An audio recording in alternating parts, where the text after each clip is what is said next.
Sai TV ప్రేక్షకులకు నమస్కారం. శ్రీ హరి సీతారాం దీక్షిత్ గారి యొక్క దీక్షిత్ డైరీలోని ఆనిముత్యాల లాంటి లీలలను, చక్కటి బాబా బోధనలను మనం తెలుసుకుంటూ ఉన్నాం. బాబా నిజంగా ఒక్కొక్కసారి ఆలోచిస్తే అనిపిస్తుంది, అసలు ఎందుకు ఇంత తాపత్రయం భక్తులంటే. ఒక్కసారి తనను నమ్మి వచ్చిన వారిని సర్వవేళల్లో సర్వావస్థల్లో కాపాడుతూనే ఉంటారు. ఒక్కొక్కసారి ఆలోచిస్తే అనిపిస్తుంటుంది, అంటే ఎప్పుడు పరుగున అంటే తన బిడ్డలకు ఏ ఆపద వస్తుందా, ఏం జరుగుతుందా, జరగగానే ఎంత తొందరగా నేను ఆ బిడ్డలను అందులో నుంచి బయటికి తీసుకురావాలి అన్నటువంటి ఆతృత బాబాగారి యొక్క లీలల్లో మనకు కనిపిస్తుంది. అలాంటి అద్భుతమైనటువంటి లీలను దీక్షిత్ గారు చాలా చక్కగా వారి డైరీలో పొందుపరిచారు. దహనుకు చెందినటువంటి ఉద్ధవ్ దేశ్ బువా ఒకరోజు తన మిత్రులతోటి, కుటుంబ సభ్యులతోటి ద్వారకాకు వెళ్ళాలని నిర్ణయించుకుంటారు. ఆ ద్వారకాకు వెళ్ళడానికి ఓడలో ప్రయాణం చేస్తారు. ఇందుకోసం బువా అందరి టికెట్లు కొని తన వద్దే పెట్టుకుంటాడు. అయితే టికెట్లు 2 రకాలైనటువంటి టికెట్లు తీసుకోవాలి అక్కడ. ఒకటి ప్రయాణానికి సంబంధించినటువంటి టికెట్లు, రెండవది లగేజ్కి సంబంధించినటువంటి టికెట్లు. ఈ 2 టికెట్లను తీసుకొని లగేజ్కి సంబంధించినటువంటి టికెట్లు ఏమో కోటు జేబులో పెట్టుకుంటాడు, ప్రయాణానికి సంబంధించినటువంటి టికెట్లు పర్సులో పెట్టుకుంటారు. ఇలా ప్రయాణం ద్వారకాకు, ముంబై నుంచి ద్వారకాకు ఓడలో సాగుతూ ఉంటుంది. కొద్ది సమయం అయ్యాక ఓడ పైభాగానికి వెళ్ళినటువంటి బువా ఏదో డబ్బులు అవసరం ఉండి పర్సు బయటికి తీస్తాడు. తీయగానే ఆ పర్సులో ఉన్నటువంటి డబ్బులు, టికెట్లు అన్నీ కూడా సముద్రంలో పడిపోతాయి. దీంతో బువా ఆందోళన చెందుతాడు. ఎందుకంటే మళ్ళీ ఓడ దిగేటప్పుడు మన దగ్గర ఉన్నటువంటి టికెట్లు టికెట్ కలెక్టర్కి చూపెట్టాలి. ఆ టికెట్ లేకపోతే మరి వారు ఎంత ఫైన్ వేస్తారు, మనం ఎంత డబ్బులు కట్టాలనేది తెలియనటువంటి విషయం. దీంతో ఆందోళన చెందుతూ ఉంటాడు. సరే, ఓడ చేరాల్సినటువంటి తీరానికి చేరుతుంది. చేరగానే టికెట్ కలెక్టర్ దగ్గరికి వెళ్ళి విషయం చెప్తారు. ఇలా జరిగింది, టికెట్లు అనుకోకుండా పర్సులో నుంచి జారి సముద్రంలో పడిపోయాయి. కాకపోతే మేము టికెట్లు తీసుకున్నామనడానికి ఒక ఆధారం మా దగ్గర ఉంది. ఎందుకంటే ప్రయాణం టికెట్లు తీసుకుంటే తప్ప లగేజ్ టికెట్లు ఇవ్వరు, లగేజ్ టికెట్లు మాత్రం నా దగ్గర ఉన్నాయి, ప్రయాణం టికెట్లు మాత్రం పడిపోయాయి అంటే దానికి ఆ టికెట్ కలెక్టర్ కన్విన్స్ అయ్యి సరే అని చెప్పి వాళ్ళను ఓడలో నుంచి బయటికి పంపిస్తారు. పంపించిన తర్వాత ద్వారకా చేరుకుంటాడు. టికెట్లతో పాటు పర్సులో డబ్బులని పోయాయి. ఏం చేయాలి? గోమతి స్నానానికి, అలాగే ఆ దేవి విగ్రహ పాదస్పర్శకు, ఇతర పూజకు ₹1 కూడా బువా దగ్గర లేవు. ఎలా? ఎవరిని అడిగేది? ద్వారకాలో ఎవరు తెలిసినటువంటి వాళ్ళు ఎవరూ లేరు. సరే అని చెప్పి ఒక సూక్తి ఉంటుంది, నిన్ను తప్ప దీనమైనటువంటి మొహం పెట్టుకొని నేను ఎవరిని అడగగలను అని. అలాగే బువా కూడా, బాబా ఇక్కడ నాకెవరూ తెలియదు, నువ్వు తప్ప, కాబట్టి నిన్ను అడగడం తప్ప నాకు ఎవరిని అడగడం నాకు ఇష్టం లేదు, కాబట్టి నువ్వే నాకు డబ్బులు పంపించాలి అని చెప్పి ద్వారకా నుంచి షిరిడీకి బాబాకు ఉత్తరం రాస్తారు. బువా ద్వారకా నుంచి ఏ రోజైతే షిరిడీకి బాబాకు ఉత్తరం రాస్తారో అదే రోజు రాత్రి దహనులో ఉన్నటువంటి ఒక గొప్ప ధనికుడైనటువంటి బాబా భక్తుడికి బాబా స్వప్నంలో కల్పించి, ఇలా మీ ఊరికి చెందినటువంటి నీ సాటి భక్తుడు బువా ఈ విధంగా డబ్బులు పోగొట్టుకున్నాడు, ద్వారకాలో ఉన్నాడు, అర్జెంటుగా మనీ ఆర్డర్ చెయ్యి అని చెప్తారు. ఆ ధనికుడు బువాకు మనీ ఆర్డర్ చేస్తాడు. చేసిన తర్వాత బువ్వ ఆ డబ్బుతోటి తను చేయాల్సినటువంటి పూజలన్నీ చేసుకొని మళ్ళీ తిరిగి దహనుకు చేరుకుంటారు. చేరుకున్న తర్వాత బాబాను దర్శించుకొని బాబాకు ధన్యవాదాలు చెప్తాడు.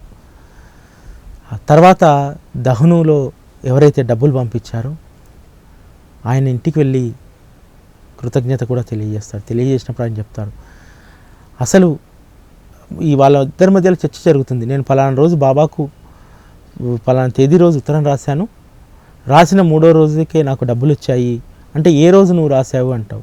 పలానా 1వ తారీఖు రోజు నేను ఉత్తరం రాశానంటే అదే 1వ తారీఖు రోజు బాబా నాకు స్వప్నంలో కనిపించాడు, కనిపించి ఈ విధంగా చేయమని చెప్పాడంటే అప్పుడు బువ్వ ఆ సంఘటన విన్న తర్వాత కన్నీళ్ళ పర్యంతమవుతాడు. అంటే తన భక్తుడు ఎక్కడ ఏ ఆపదలో ఉన్నా ఏ విధంగా బాబా రక్షిస్తాడు.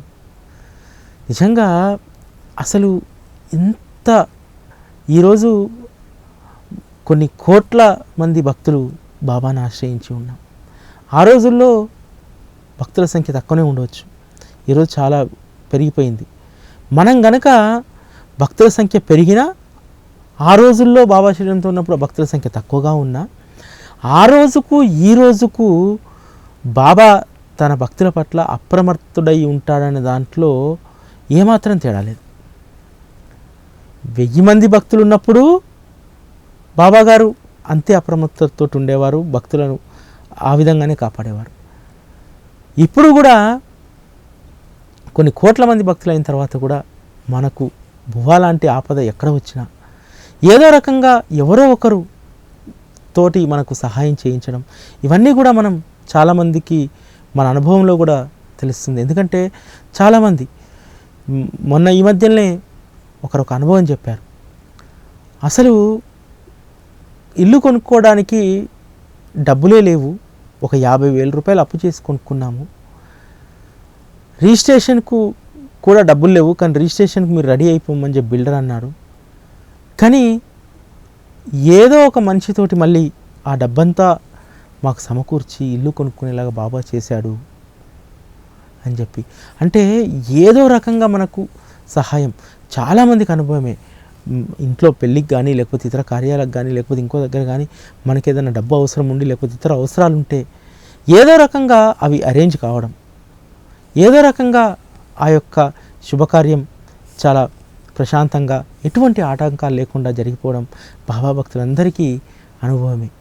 నిజంగా ఆయనకు ఈరోజు కొన్ని కోట్ల మంది బాబా భక్తులు ఉన్నప్పటికీ ఒక తల్లికి గనక ఒక 10 మంది కొడుకులున్నా 5 మంది కొడుకులున్నా 2 కొడుకులున్నా ఎంతమంది కొడుకులున్నా ఎంతమంది సంతానం ఉన్నా ప్రతి ఒక్కరి పట్ల ఎంత ప్రేమగా ఎంత కేర్గా ఉంటుందో బాబాకు ఈరోజు రోజు రోజుకు కోట్ల మంది లక్షల మంది భక్తుల సంఖ్య రోజు రోజుకు పెరుగుతూ ఉన్నప్పటికీ కూడా ఆయన ఒక తల్లిలాగా ప్రతి ఒక్క ఇండివిజువల్ భక్తుడి పట్ల ఎంత అప్రమత్తంగా ఉంటాడు, తన భక్తుడిని ఏ విధంగా కాపాడుతాడు అనే దానికి ప్రతి ఒక్కరి ఇండివిజువల్కు అనుభవమే. కాబట్టి బాబా యొక్క సంరక్షణ, బాబా యొక్క రక్షణ అనేది చాలా అద్వితీయంగా ఉంటుంది. కేవలం ఒక బువ్వ విషయంలోనే కాదు, చాలా రకాలుగా ఎవరికి ఎప్పుడు ఏ సహాయం కావాలి, ముఖ్యంగా ఎప్పుడైనా ధన సహాయం కావాల్సి వచ్చినప్పుడు ఆ ధనం అవసరమైనప్పుడు బాబా ఏ విధంగా వాటిని సమకూరుస్తారు. మన అనుభవాలతో పాటు అనేక రకాలైన అనుభవాలు. ఇంకొక అనుభవంలోకి కనుక వెళ్తే దీక్షిత్ గారు రాసినటువంటి అనుభవంలోకి శంకర్రావు క్షీరసాగర్ అనేటువంటి మమ్లేద్దార్ బాబా దర్శనానికి షిరిడీకి వస్తారు. వచ్చిన తర్వాత బాబాగారు ఆయన దగ్గర నుంచి దక్షిణ అడుగుతారు. అలా 2-3 సార్లు దక్షిణ అడిగి తీసుకుంటారు. ఇక చివరిగా అతని దగ్గర ఉన్నటువంటి దక్షిణ చివరిగా బాబాకి ఇచ్చేసి వాడాకు వస్తారు. వచ్చిన తర్వాత ఆ వాడాలో ఉన్నటువంటి ఇతర భక్తులు అడుగుతారు, మీరు మొత్తం ఉన్నదంతా కూడా బాబాకి ఇచ్చేశారు కదా, మరి మీరు తిరిగి మీ ఊరికి వెళ్ళాలంటే ఖర్చులకు డబ్బులు కావాలి కదా, మరి అవి ఎలా సమకూరుతాయి అంటారు. అప్పుడు క్షీరసాగర్ ఒకటే సమాధానం చెప్తారు, నేను వెళ్ళడానికి కావాల్సిన దారి ఖర్చులు బాబాయే ఇస్తాడు, బాబాయే ఇప్పిస్తాడు అని చెప్తారు. వాళ్ళకి అర్థం కాదు. బాబా వచ్చిన దక్షిణను అక్కడ ఉన్నటువంటి చాలామందికి పేదవాళ్ళకు, అదేవిధంగా కొంతమంది భక్తులకు మాత్రమే ఇస్తారు. అలాంటిది ఈ క్షీరసాగర్కి ఎందుకు ఇస్తారు? ఇంతలో మరుసటి రోజు కోపర్గావ్కు చెందినటువంటి పోస్ట్ మాస్టరు వారి యొక్క స్నేహితుడు ఇద్దరూ కలిసి షిరిడీకి బాబా దర్శనానికి వస్తారు. ఇక్కడ విషయం ఏంటంటే, ఆ పోస్ట్ మాస్టర్ తోటి వచ్చినటువంటి వ్యక్తి శంకర్రావు క్షీరసాగర్ దగ్గర కొన్ని నెలల క్రితం ఒక 20 రూపాయలు అప్పుగా తీసుకుంటాడు. షిరిడీలో శంకర్రావు క్షీరసాగర్ కనిపించగానే శంకర్రావు క్షీరసాగర్కి ఇవ్వాల్సినటువంటి 20 రూపాయలు షిరిడీలో ఇచ్చేస్తాడు. అంటే ఎంత అద్భుతమైనటువంటి డీల కదా. మామూలుగా మనలాంటి లౌకికమైనటువంటి మనసున్నోళ్ళు, బుద్ధున్నోళ్ళు ఏమనుకుంటారంటే బాధపడతారు. అయ్యో, నేను తెచ్చుకున్న డబ్బులన్నీ బాబా దోచేశాడే, బాబాకి ఇచ్చేసామే, దక్షిణ మరీ అడిగే తీసుకున్నాడే, బాబాకు తెలియదా నేను ఎలా వెళ్ళాలి ఊరికి, నా దగ్గర డబ్బులు లేవు, డబ్బులు లేకుండా అయ్యేసాను నన్ను, నేను అసలు ఎలా వెళ్ళాలి, ఈ విషయం తెలియదా ఆయనకు అని చెప్పి మనం బాబాని నిందిస్తూ ఉంటాం. కానీ శంకర్రావు క్షీరసాగర్ చూడండి ఎంత ధైర్యంగా ఉన్నాడు. మీరు వెళ్ళడానికి దారి ఖర్చు ఎలా అంటే, నా దగ్గర బాబానే ఇప్పిస్తాను, నాకు బాబానే పంపిస్తారు అన్నాడు. నిజమే కదా. ఆ పోస్ట్ మాస్టర్ వెంట ఆ వ్యక్తి రావడం ఏంటి, ఆ వ్యక్తికి ఈ ఏదైతే శంకర్రావు క్షీరసాగర్ ఉన్నారో ఆయనకు మధ్యలో రుణానుబంధం ఉండడం ఏంటి, ఆయన తీసుకున్నటువంటి రుణాన్ని షిరిడీలోనే ఎందుకు ఇస్తాడు, మామూలుగా ఊర్లో ఇవ్వచ్చు, లేకపోతే ఇంకో చోటు ఇవ్వచ్చు. అప్పటి వరకు చాలా సందర్భాల్లో శంకర్రావు క్షీరసాగర్ అడిగినా ఇవ్వనటువంటి, తిరిగి రానటువంటి అప్పు షిరిడీలో ఎందుకు ఇస్తాడు అంటే ఇదంతా కూడా బాబా సంకల్పం. అంటే ఖచ్చితంగా ఇదంతా ఏంటంటే బాబా గారి యొక్క సర్వంతర్యాంతత్వానికి ఒక నిదర్శనం అన్నమాట. బాబా గారు చాలా సందర్భాల్లో అంటూ ఉండేవారట, మీరు కేవలం మీ ఆలోచన కొద్ది దూరం మాత్రమే ఉంటుంది, నేను 100 సంవత్సరాలు కొన్ని యుగాలకు ముందుకు వెళ్ళి ఆలోచిస్తాను, అందుకనే నేను చేసే పనులన్నీ మీ క్షేమం కోసమే అంటారు. ఎందుకంటే చాలా సందర్భాల్లో ఇప్పట్లాగానే అప్పుడు కూడా భక్తులు బాబాను చాలా రకాలుగా పీడించేవారని చెప్పాలి. ఎందుకంటే తమ యొక్క కోరికలను నెరవేర్చడానికి, ఎందుకు బాబా, ఎందుకు ఆలస్యం చేస్తున్నావు, ఎందుకు నాకు సంతానం ఇవ్వట్లేదు, ఎందుకు నువ్వు అది ఇవ్వట్లేదు, చాలామంది బాబా దగ్గర ఈ రోజుల్లో అడిగేది ఎక్కువగా సంతానానికి సంబంధించి. ఆ రోజుల్లో కూడా చాలామంది సంతానానికి సంబంధించి బాబా గారి దగ్గరికి ఎక్కువ మంది వచ్చేవారు. అంటే చాలామందికి పెళ్ళైన ఒక 3 సంవత్సరాలకు, 4 సంవత్సరాలకు, 5 సంవత్సరాలకు పిల్లలు కలగట్లేదన్నటువంటి బాధ ఉంటుంది. అయితే ఏ సమయానికి మనకు సంతానం ఇవ్వాలి, ఏది చేయాలి అనేది బాబాకు ఒక టైం పీరియడ్ ఉంటుంది. ఖచ్చితంగా ఆ సమయానికి బాబా ఇస్తారు. ఒక ఆయన పెద్ద ఆయన ఇట్లే పిల్లలకు సంబంధించి డిస్కషన్ వచ్చినప్పుడు చాలా చక్కటి ఉదాహరణ చెప్పాడనమాట.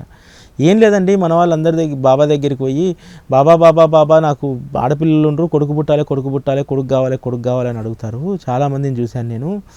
సరే బాబా దయాసింధువు కాబట్టి ఏం చేస్తాడు, పోరా నాయనా నువ్వు అడుగుతున్నావు కదా అని చెప్పి ఏదో ఒక బిడ్డను తీసుకొచ్చి ఆ తల్లి కడుపులో వేస్తాడు. తల్లిదండ్రులు ఏమో చాలా ఉన్నతంగా ఆధ్యాత్మికంగా ఉంటారు.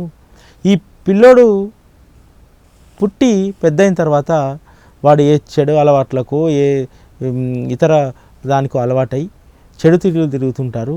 సమాజంలో అందరూ అంటుంటారు, ఏమయ్యా మీరు ఇంత ఉన్నతంగా ఉన్నారు, 2 భార్యాభర్తలు, మీ కొడుకేంది అలా, సుబ్బారావు గారు కొడుకేంది అలా ఉన్నారు అని అడుగుతారు.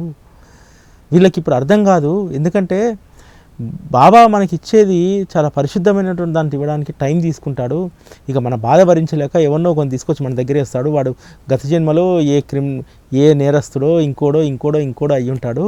తర్వాత ఈ జన్మలో వాడి మోసి కానీ వాడిని మళ్ళీ మనం అనుభవించాల్సి ఉంటుంది అని చెప్పి ఒక పెద్ద ఆయన చాలా తమాషాగా అంటే చెప్పడం జరిగిందనమాట. ఇది ఒక కోణంతో చూస్తే ఇది సరైందే. అంతేకాదు మనం చాలామందిని చూస్తున్నాం సమాజంలో. తల్లిదండ్రులు చాలా ఉన్నతంగా ఉంటారు, పిల్లలు మాత్రం చాలా దురలవాట్లకు, చెడలవాట్లకు లోనైపోతూ ఉంటారు. అంటే వారి గత జన్మలో వారు చేసినటువంటి యొక్క పనులతోటే మళ్ళీ ఈ జన్మలో ఆ విధంగా ఉంటుంటారు. కాబట్టి బాబా ఇచ్చేటువంటి ఆణిముత్యాల కోసం మనం వేచి చూడాలి, కానీ కావాలి కావాలి అని పీడిస్తే ఇస్తాడు. ఇచ్చినటువంటి ఆ ఫలితాన్ని కూడా మనం అనుభవించాల్సి ఉంటుంది. కాబట్టి ముఖ్యంగా సంతానం కోసమో, లేకపోతే మా అమ్మాయిలు పుట్టారు తర్వాత కొడుకులు కావాల్సినటువంటి వాళ్ళందరూ కూడా ఒకసారి ఆలోచించుకోండి. మనం బాబా ఇచ్చేటువంటి ఆణిముత్యాన్ని తీసుకుందామా, బాబాను ఊకే పీడించి ఏదో ఒక దాన్ని తీసుకుందామా? కాబట్టి బాబా ఇచ్చేది ఆణిముత్యం, అదొక మణిహారం. కాబట్టి బాబా ఇచ్చే వరకు మనం ఓపికగా ఉండాలి. ఆ ఓపికను మనం తెచ్చుకోవాలి. బాబా మనం ఓపికగా ఉంటే మనం అడిగిన దానికంటే కూడా చాలా ఉన్నతమైంది మనకిస్తారు. ఇలా బాబా గారి దగ్గరికి వచ్చినటువంటి అనేక మంది భక్తుల యొక్క లీలలను వీటన్నింటినీ కూడా దీక్షిత్ గారు ఒక రకంగా చెప్పాలనుకుంటే అన్ని లీలల్ని కూడా, అన్ని అనుభవాలను కూడా తన మనసులో ముద్రించుకున్నారు. ఆ మనసులో ముద్రించుకున్నటువంటి ప్రతి విషయాన్ని మళ్ళీ సాయిలీల పత్రిక ద్వారా ముద్రించి భక్తులందరికీ తెలియజేసే ప్రయత్నం చేశారు. ఆ యొక్క ఆణిముత్యాలు, అంత అద్భుతమైనటువంటి సాయి భాండాగారం మనకు ఈరోజు లభించడం మనందరి అదృష్టం. ఎందుకంటే బాబాగారి మహాసమాధి సమయంలో చాలా వివాదాస్పదం జరిగినప్పటికీ వారు దాన్ని చాలా చాకచక్యంగా పరిష్కరించి బూటివాడలో సమాధి ఏర్పాటు చేసేలాగా దీక్షిత్ గారు ఎంతో కార్యదీక్షతో కృషి చేశారు. మనందరికీ తెలుసు బాబాగారు అక్టోబర్ 15వ తేదీ 3వ గడియ అంటే మధ్యాహ్నం తర్వాత వారు దేహాన్ని వదిలారు. వదిలిన తర్వాత ఆ రోజంతా కూడా మసీదులోనే ఉంచారు. ఉంచినప్పుడు జోగు అప్పటికే సన్యాసాశ్రమంలోకి పోవాలని చెప్పి బాబాగారిని అడుగుతుండేవారు. జోగు తను బాబాగారి శరీరంతో ఉన్నన్ని రోజులు ప్రతిరోజు హారతి ఇచ్చేవారు. అయితే జోగు ఇంటికి వెళ్ళిపోయి ఆ రోజు రాత్రి పడుకున్నాడు. ఇంకా బాబా లేరులే, మనము అంత పొద్దున హారతి ఇవ్వాల్సినటువంటి అవసరం లేదు అని చెప్పి అది తెలుసుకున్నటువంటి బాబా, అంటే సమాధి తర్వాత శరీరం వదిలిన తర్వాత కూడా నేను అప్రమత్తుని, మీ మనసులోని ఆలోచనలు నాకు తెలుస్తాయనడానికి ఈ జోగ్ ఉదంతం మనకు నిదర్శనం అన్నమాట. అప్పుడు బాబాగారు లక్ష్మణ్ భట్ స్వప్నంలో కల్పించి ఆ రోజు జోగ్ నేను చనిపోయాడు అనుకుంటున్నాడు, నేను లేననుకుంటున్నాడు, నువ్వు ఉదయాన్నే వచ్చి నాకు కాకడా హారతి చెయ్యి అంటారు. అప్పుడు భట్ హారతి పళ్ళెని తీసుకొని వచ్చి బాబాకు హారతి చేస్తారు. చేసిన తర్వాత బాబాకు దక్షిణ సమర్పించేటప్పుడు బాబా చేతిలో దక్షిణ పెట్టబోతుంటే బాబా చెయ్యి పిడికిలు తెరుచుకుంటుంది, బాబా చెయ్యి కదులుతుంది. దీన్ని అందరూ అక్కడ ఉన్నటువంటి భక్తులందరూ చూశారు. అంటే అనేక రకమైనటువంటి నిదర్శనం అన్నమాట. ఈ దేహంలోనే సాయిబాబా అనేటువంటి ఈ శక్తి లేదు, ఈ దేహం త్యజించిన తర్వాత కూడా సాయిబాబా అనేటువంటి ఒక అనంతమైన శక్తి ఈ విశ్వంలో వ్యాప్తించి ఉంటుంది అని చెప్పడానికి బాబాగారు చేసినటువంటి నిదర్శనం అది. ఆ విధంగా 16వ తేదీ బాబాగారి శరీరాన్ని బూటివాడలో సమాధి చేయడం జరుగుతుంది. ఆ 16వ తేదీ నుంచి మొదలైనటువంటి 16వ తేదీ సాయంత్రం మహాసమాధి తర్వాత సేజ్ హారతి చేస్తారు. ఆ 16వ తేదీ నుంచి అక్టోబర్ 16, 1918 నుంచి ఈరోజు వరకు ప్రతిరోజు బూటివాడలో బాబాకు 4 హారతులు చేస్తూ బాబాగారి సేవలో షిరిడి సంస్థానం ఉంటుంది. అదేవిధంగా కోట్లాది మంది భక్తులు ఈరోజు బాబా సేవలో ఉన్నాం. అదేవిధంగా ఇంకొక లీల కనుక మనం వెళ్ళగలిగితే శాంతాక్రూజ్లో మోరేశ్వర్ ప్రధాన్ అని చెప్పి బాబా భక్తులు ఉంటారు. వారి మరదలికి బాబాగారు స్వప్నంలో కనిపించి, అమ్మా, నీ రేకు పెట్టెలో నువ్వు దాచుకున్నటువంటి పసుపచ్చ పీతాంబరం ఉంది, దాన్ని తీసుకొచ్చి నా సమాధి పైన కప్పు అంటాడు. తనకు వచ్చినటువంటి స్వప్నాన్ని ప్రధాని గారికి చెప్తుంది. నిజానికి ఆమెకు అసలు ఆ ట్రంకు పెట్టెలో అది దాచిపెట్టిన విషయం ఆమె ఎప్పుడో మర్చిపోయింది. చాలా ఖరీదైనటువంటి పీతాంబరం, పసుపచ్చ కలరు, అతి పెట్టే ఎక్కడో పెట్టినటువంటి పెట్టే నౌకలతోటి కిందికి దింపించి చూస్తే బాబా స్వప్నంలో ఏ రంగు అయితే చెప్పాడో ఆ రంగు పీతాంబరం ఆ పెట్టెలో ఉంటుంది. వెంటనే ప్రధాన్ గారికి తెలియజేసి దాన్ని షిరిడీకి పంపించి షిరిడీలోని బాబా సమాధి పైన ఆ పీతాంబరం కప్పుతారు. ఇప్పటికీ షిరిడీలో ఆ పీతాంబరం సంస్థాన్ వారి దగ్గర ఉంది. అప్పుడప్పుడు బాబా గారి సమాధి పైన దాన్ని అలా తాకిస్తూ ముఖ్యమైనటువంటి రోజుల్లో, ఎందుకంటే బాబా గారు ఏరి కోరి స్వప్నంలో దర్శనమిచ్చి తెప్పించుకున్నటువంటి, తన సమాధికి తెప్పించుకున్నటువంటి తొలి వస్త్రం. ఎంత అద్భుతంగా ఉంది కదా. ఈరోజు బాబాకు 3 హారతులకు వస్త్రాన్ని మారుస్తుంటారు. ఈరోజు మనం బాబా మీద ప్రేమతోటి బాబాకు చాలా డబ్బు వెచ్చించి వస్త్రాలు సమర్పిస్తూ ఉన్నాం. ఒక్కొక్కసారి ఒళ్ళు పులకరిస్తుంది.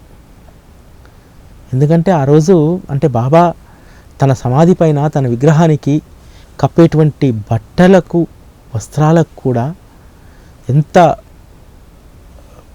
పుణ్యాన్ని కల్పిస్తాడు. ఎందుకంటే ఈరోజు ఆ సమాధిని మనం చేతులతో స్పృశించలేం, అక్కడ ఉన్నటువంటి విగ్రహాన్ని మన చేతులతో తాకలేం. కానీ ఈరోజు బాబాకు అలంకరిస్తున్న ఆ వస్త్రాలు ఎంత అదృష్టం చేసుకున్నాయో. మనం తాకలేనటువంటి ఆ అద్భుతమైనటువంటి దివ్యమైనటువంటి సాయి దివ్యమంగళ రూపాన్ని ఆ వస్త్రాలు తాకుతున్నాయి. అవి ఎంత పుణ్యం చేసుకుంటే బాబా ఒంటిపైకి ఎక్కుతున్నాయో. నిజంగా చాలా అదృష్టవంతులకు ఈ అదృష్టం దక్కుతుంది. మామూలుగా చాలామంది మనం షిరిడీలో వస్త్రాలు మనం సమర్పిస్తూ ఉంటాం. సమర్పించిన వస్త్రాలన్నీ కూడా బాబా ఒంటిపైకి ఎక్కవు. ఆ అదృష్టవంతుల్ని బాబానే ఎంపిక చేసుకుంటారట. ప్రతిరోజు 3 వస్త్రాలు బాబాకు కడతారు. ఒకటి కాకడ హారతి అయిపోగానే లఘు హారతికి, మధ్యాహ్న హారతికి, తర్వాత సాయంత్రం హారతికి. అంటే నెలలో 90 వస్త్రాలు బాబాకు కడతారు. కానీ షిరిడీకి చాలామంది బాబాకు వస్త్రాలు ఇవ్వడానికి షిరిడీకి పంపిస్తారు. పంపించిన దాంట్లో నుంచి దాదాపు ఒక్కొక్క నెల 500, 1000 కూడా వస్తాయి వస్త్రాలు. వాటిలో నుంచి ఒక 90 మాత్రం సంస్థాన్ వారు లాటరీ ద్వారా తీస్తారు. తీసినటువంటి ఆ 90లో అందులో ఆ వచ్చిన 90 చీటీల్లో ఆ చీటీలో ఉన్నటువంటి వస్త్రాలు ఖరీదైనయా, చౌకయా, పలిసవా, మందనివా, ఇవన్నీ ఏవి చూడరు. ఆ చీటీలో ఏ వస్త్రం వస్తే ఆ వస్త్రం, చివరికి నేత వస్త్రం వచ్చినా, ముతక వస్త్రం వచ్చినా, ఈరోజు అంగరంగ వైభవంగా బాబా కిరీటం పెట్టుకొని మామూలు నాచు రకం శాల్వాలు వస్త్రాలు వచ్చినా సరే ఆ వస్త్రాన్ని ఆ పూటకు బాబాకు సమర్పిస్తారు. అది బాబా ఇచ్చ ప్రకారం వచ్చినటువంటిది. ఇది బాబా ఎంపిక చేసుకునేటువంటి విధానం. ఆ రోజు ప్రధాన్ మరదలతో ప్రారంభమైనటువంటి ఆ వస్త్రాల సమర్పణ సమాధికి ఇప్పటికీ కొనసాగుతూనే ఉంది. ఆ అదృష్టవంతులు చాలా కొద్దిమంది ఉంటారు. ఆ అదృష్టం జీవితంలో ఒక్కసారైనా మనకు కూడా రావాలని చెప్పి అందరూ మనస్ఫూర్తిగా కోరుకోండి. ఎందుకంటే ప్రతీది బాబా మార్గంలో ప్రతీది ఆయన సమాధి ఎలా ఉండాలి, ఆయన విగ్రహాన్ని ఎవరు చెక్కాలి, ఎక్కడ శిల తీసుకురావాలి, ఎలా హారతులు ఇవ్వాలి, హారతుల కోసం ఎవరిని పిలిపించుకోవాలి, భీష్మాని ఎందుకు పిలిపించుకోవాలి, భీష్మతో హారతులు ఎందుకు రాయించుకోవాలి, దాసగంతో హారతులు రాయించుకోవాలి, ఇవన్నీ కూడా మనందరినీ ఉద్ధరించడానికి, మనందరినీ ఒక సరైనటువంటి మార్గంలో పెట్టడానికి సాయిబాబా మన కోసం ఏర్పాటు చేసినటువంటి ఒక చక్కటి సాధన. హారతికి నేను గుడికి వెళ్తున్నానండి, సచ్చరిత నేను బాబా కోసం పారాయణ చేస్తున్నానండి, నేను బాబా హారతికి వెళ్ళి వచ్చానండి అంటాం. హారతికి వెళ్ళడం మన కోసం మనం వెళ్ళాలి. సచ్చరిత పుస్తకం మన కోసం మనం చదువుకోవాలి. ఎందుకంటే బాబా కోసం మేము చదువుతున్నామని కాదు, బాబా చరిత్ర బాబా కోసం మనం చదివితే, ఆయన చరిత్ర చదివితే ఆయన వింటాడా? మనల్ని మనం ఉద్ధరించుకోవడానికి, మనల్ని మనం సరైనటువంటి మార్గంలో మనం నడవడానికి ఇది ఉపయోగపడుతుంది. అంతే తప్ప నేను బాబా కోసం అన్నదానం చేశానండి, నేను బాబా కోసం సచ్చరిత్ర చదివానండి, నేను బాబా కోసం హారతికి వెళ్తాను, ఇవి మనకు ఈ మార్గంలో సరైనటువంటిది కాదు. మన కోసం మనం హారతికి వెళ్తే మనలో ఒక క్రమశిక్షణ వస్తుంది. ఒక అరగంట సేపు లేకపోతే ఒక 40 నిమిషాలు హారతి సమయంలో పూర్తిగా బాబాగారి ధ్యాసలో ఉంటాము. ఒక సచ్చరిత్ర చదువుకుంటే ఆ సచ్చరిత్ర చదివినప్పుడల్లా ఒక పాఠం, ఒక అనుభవం, ఒక సార్థకత మన జీవితానికి వస్తుంది. అన్నదానం అంటే ఆకలిగా ఉన్నటువంటి వారికి ఒక ముద్ద పెడితే మనం చాలా ఇంకొక 4 ముద్దలు ఎక్కువ తినేటువంటి శక్తి బాబా మనకిస్తాడు. అన్నీ మన కోసమే, ఏది బాబా కోసం కాదు. మన కోసం మనం బాబా మార్గంలో ముందుకెళ్ళడానికి, మన జీవితాలను మనం ఉద్ధరించుకోవడానికి ఇవన్నీ మనం చేయాలి. చాలా చక్కటి అనుభవాలు దీక్షిత్ గారు ఇందులో పొందుపరిచారు. నిజంగా మనం లోతుల్లోకి వెళ్తున్న కొద్దీ ఎంతో ఆనందంగా ఉంటుంది. ఇది ఈరోజు దీక్షిత్ డైరీ. మళ్ళీ రేపటి కార్యక్రమంలో కలుసుకుందాం. అప్పటి వరకు సెలవు. నమస్కారం.